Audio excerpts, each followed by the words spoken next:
Class में तो जाओगे इस हॉल में आके तो आ जाओगे कैमरे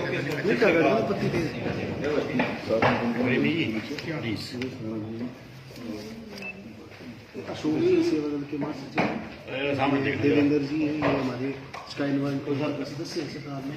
कश्मीर जी थोड़ा सा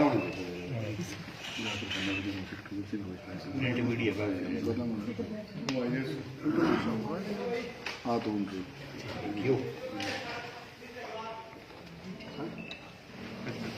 आप सभी पत्रकार बंधुओं को नमस्कार। एक शॉर्ट नोटिस में आप सभी लोग यहाँ पर आए।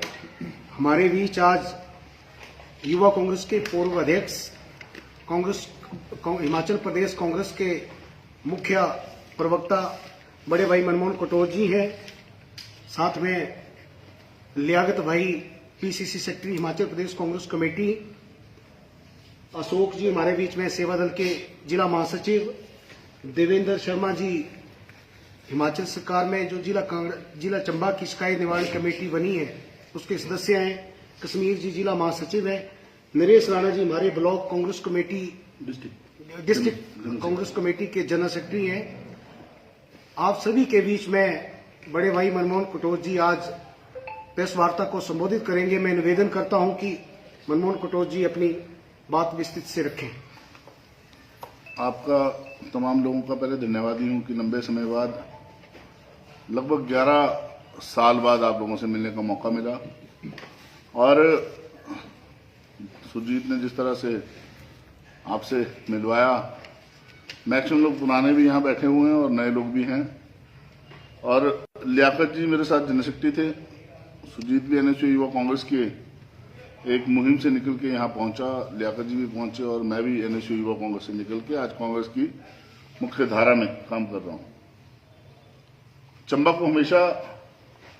की कांग्रेस को हमेशा अपना साथी सहयोगी समझा है और चंबा के लोगों से हमेशा प्यार रहा है। आप एक शॉर्ट नोटिस पे आए, उसके लिए मैं आपका धन्यवादी हूं। आज की जो पत्रकार वार्ता है, जिस तरह से पूरे हिंदुस्तान का माहौल बना हुआ है, लालच, अहंकार और डराने की जो सोच पनपी है, वो आने वाली पीढ़ियों के लिए, हमारे समाज के लिए एक मीठा जहर होने का काम कर रहे हैं।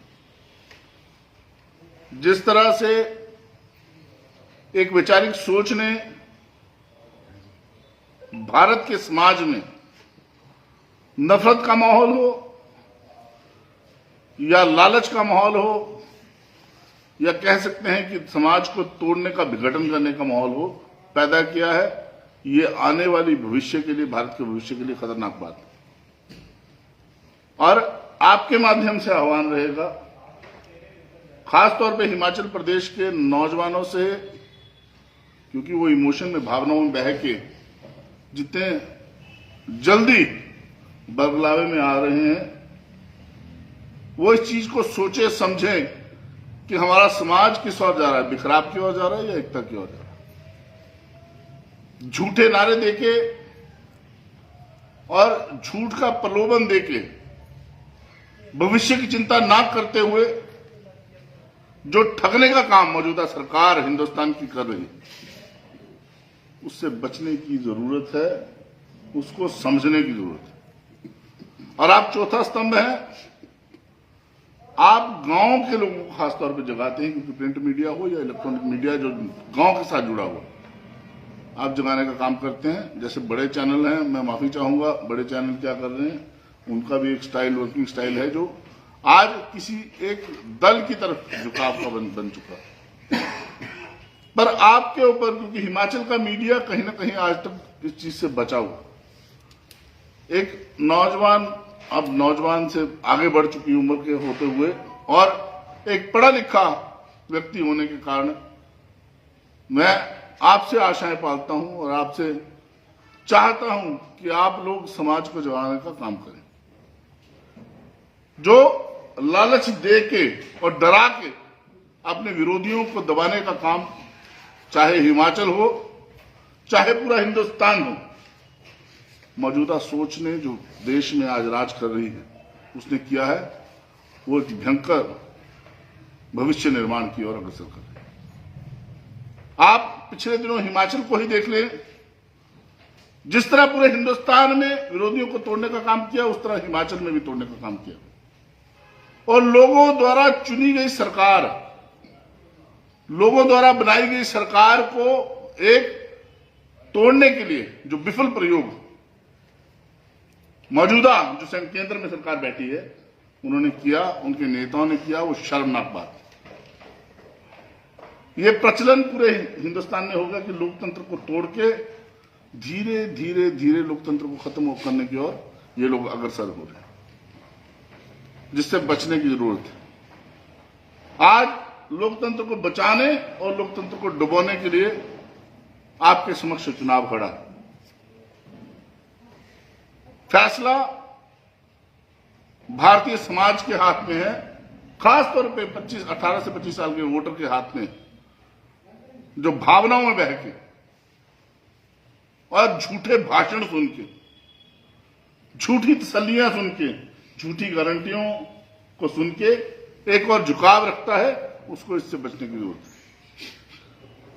आज से ठीक 10 साल पहले जो सरकार सत्ता में आई, उन्होंने कहा कि 2 करोड़ रोजगार हम सालाना देंगे, लेकिन ना तो चंबा के नौजवान को, ना कांगड़ा के नौजवान को, ना हिमाचल के नौजवान को रोजगार मिला, और मुझे लगता है मिलेगा भी नहीं।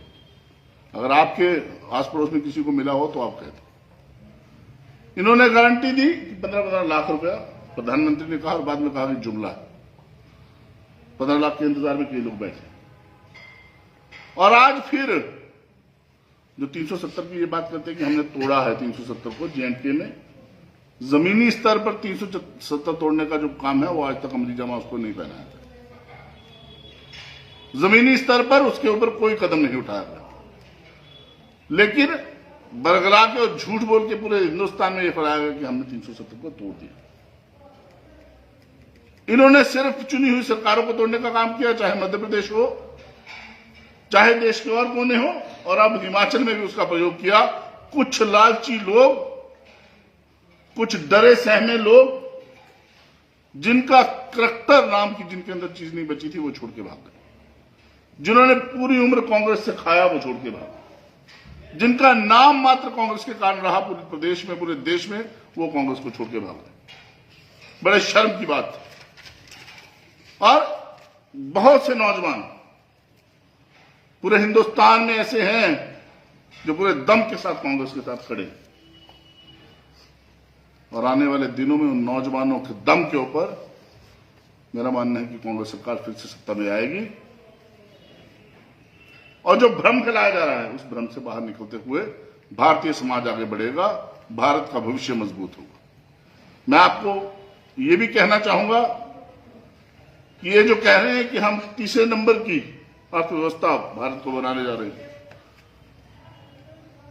जब 2014 में मोदी सरकार बनी, उस समय देश की जीडीपी के ऊपर 64 लाख करोड़ रुपए का कर्जा था, जो बढ़ के आज की तारीख में 173 लाख करोड़ रुपए का हो गया। तीसरे नंबर की जीडीपी हमारी कैसे बनेगी, तीसरे नंबर की अर्थव्यवस्था कैसी बनेगी, कैसे बनेगी, ये प्रश्न भी मैं पूछना चाहूंगा भाजपा के नेताओं। और भाजपा नेताओं से अगर आप बात करो, इनके जितने भी नेता चुनाव मैदान में हैं, वो कमजोर हैं और सीधा ये कहते हैं कि मोदी जी को वोट डाल दो, मोदी जी हमारे नेता हैं, मोदी को वोट डालोगे, मुझे वोट नहीं डाला, मोदी को नेता चुन लो। लेकिन जब वो बन जाते हैं, जैसे पिछले सांसद हमारे बने किशन कपूर, कभी चंबा में नजर आए, कभी कांगड़ा के किसी क्षेत्र में नजर आए, नहीं आए।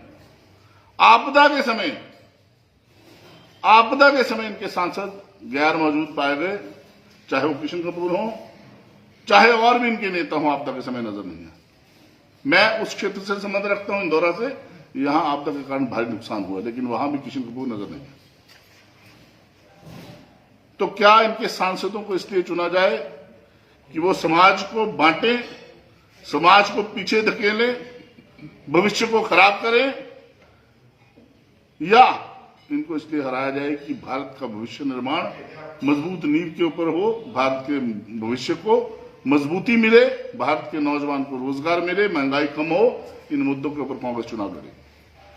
आप कुछ पूछना चाहते हैं तो पूछ सकते हैं। आप खुद वो प्रत्याशी के लिए दावा कर सकते हैं इस चुनावों में? मैं खुद हाईकमांड गई क्यों नहीं? हम जैसे बहुत से नौजवान हैं जो मना करते नहीं चुनाव लड़ने के लिए। बड़े ऐसे नेता हो ना हम लोग की बुरा वक्त आएगा तो हम कह देंगे चुनाव नहीं लड़ेंगे। आवेदन किया आपने? नहीं, आवेदन करने की जरूरत क्या, हाईकमांड करे, फैसला ले। आपकी सहप्रभारी में कटोर साहब एक चीज, तो क्या क्या मानते हैं आप इसको, किस दृष्टि से? सहप्रभारी क्या? बिट्टू जो है आपके सहप्रभारी मार्केट कांग्रेस। भैया पूरे देश के कई सहप्रभारी भागे हैं, छोड़ के भागे हैं। भागता वही है जो डरता है, और डर के भागने वालों की बात भी क्या करनी, उनके बारे में कोई चर्चा होनी भी नहीं चाहिए। क्या कारण है इतनी नींव कच्ची है कांग्रेस? देखिए, नींव कभी भी कच्ची नहीं होती है। अगर मैं आप पास्ट में जाएं, आप पीछे देखें तो भाजपा भी कभी 2 सीटों पे होती थी लोकसभा में। धीरे धीरे मेहनत करके वो आगे बढ़े, आज सत्ता में है। अच्छा और बुरा दौर चलता है, हर व्यक्ति का भी चलता है, हर संगठन का भी चलता है, हर घर का भी चलता है। बुरे दौर में कई लोग भाग जाते हैं छोड़ के। बुरे दौर में वो देखते नहीं है कि हमें नेम फेम और समाज में हमारा अगर कोई नाम है तो वो इस घर के कारण है, मेरे पिता के कारण है, या मेरे संगठन के कारण है। वो बस यही देखते हैं कि मुझे कहाँ फायदा हो रहा है। तो ऐसे लोगों के बारे में चर्चा भी क्या करें? इसका नुकसान नहीं होगा क्या कांग्रेस को? कोई नुकसान नहीं है। तुम दो लोग भागेंगे तो कोई नुकसान नहीं है। प्रत्याशियों को घोषित करने में इतनी देरी क्यों हो रही है? जल्दी, अभी 7 मई तक नॉमिनेशन होने, अभी इतनी जल्दी भी क्या पड़ी हुई है बीजेपी की तरह। कटोर साहब इसमें एक चीज है, इसमें राहुल गांधी जी ने जब एक बार ये टैलेंट हंट के जरिए सारे मतलब चुने थे अपने, उसमें से एक मोती आप भी था। तो क्या कारण है कि यहाँ अब सरकार होते हुए उस वक्त तो आपको चुन लिया गया, अब ना आप और किसी भी अहदेदारों में, ना पार्टी के अहदेदारों में, ना सरकार में। मैं क्या पहले तो धन्यवादी हूँ कि आपने मुझे मोदी कहा, वो भी राहुल गांधी द्वारा चुना हुआ। और मैं ये कहना चाहूंगा कि पूरे देश में काम करने का मौका मिल रहा है। जरूरी नहीं है कि सरकारों में कोई पद होना चाहिए। संगठन में आपका बोलबाला कितना है, संगठन आपको कितना मानता है, उसके ऊपर ज्यादा काम करने की जरूरत है। आज की तारीख में बहुत से लोग सत्ता में भागीदारी ढूंढ रहे हैं, लेकिन बहुत कम लोग ऐसे बचे हैं जो समाज निर्माण की बात कर रहे हैं और संगठन निर्माण की बात कर रहे हैं। कांग्रेस के संगठन की जरूरत इस देश को है, इस देश की नींव को है।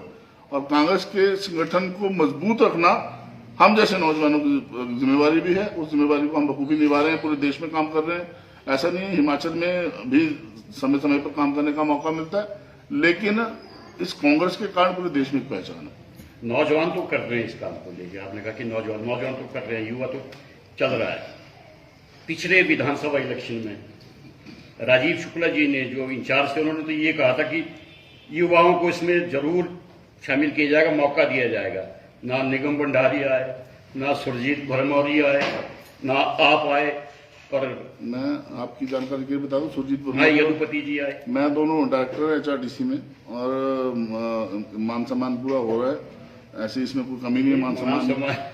और जब जिसकी जरूरत जहां जहां होती है उसको वहां मौका मिलता है, उसको आगे बढ़ाया जाता है।